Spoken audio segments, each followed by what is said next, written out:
TDP అధినేత చంద్రబాబు నైజం ఎలాంటిదో ఆంధ్ర ప్రజలకు బాగా తెలుసు. ఆయనకు అవసరమైతే ఎవరి పంచనైనా చేరుతారు, అవసరం లేకపోతే తన వాళ్లనైనా పక్కకు నెట్టేస్తారు. అయితే ఇప్పుడు ఆయన నైజం గురించి తెలుగు బార్డర్ అంతా దాటేసింది.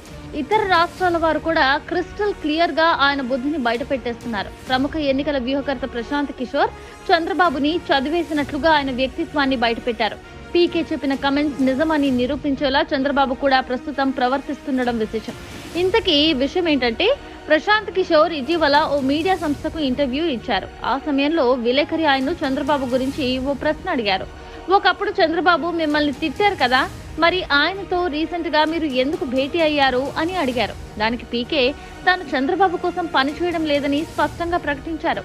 ఏ రాజకీయ పార్టీకి కూడా తాను పని చేయడం లేదని, తాను లైన్ మార్చుకున్నట్లు చెప్పినా వినకుండా చంద్రబాబు పదే పదే వెంటబడి లోకేష్ ను పంపితే చివరకు వెళ్లాల్సి వచ్చిందన్నారు. అది కూడా చంద్రబాబుకు తనకు మధ్య ఉన్న కామన్ ఫ్రెండ్ ఒత్తిడి వల్లే అని కూడా చెప్పారు.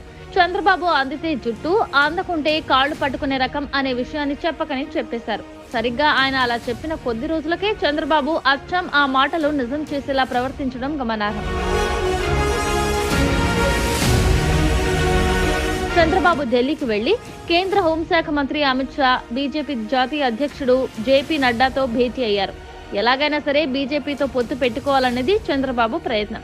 ఇందుకోసమే చాలా కాలంగా ప్రయత్నిస్తున్నారు.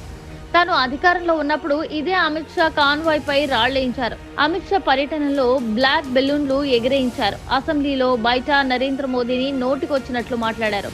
భార్యను తరిమేశాడన్నారు. తల్లిని చూసుకోవడం కూడా చేత కాదన్నారు. కుటుంబాన్ని సరిగ్గా చూసుకోలేని మోదీ ఇక దేశాన్ని ఏం పాలిస్తాడంటూ ఏదేదో మాట్లాడారు. ఎప్పుడైతే అధికారం పోయిందో వెంటనే మోదీని కీర్తిస్తూ స్తోత్రాలు మొదలు పెట్టేశారు. మోదీ ఒక దార్శనికుడని, అంతర్జాతీయ స్థాయిలో దేశ ప్రతిష్టను పెంచాలంటూ పొగుడుతున్నారు. అందుకనే ఇప్పుడు పీకే చేసిన వ్యాఖ్యలు మళ్లీ వైరల్ అవుతున్నాయి.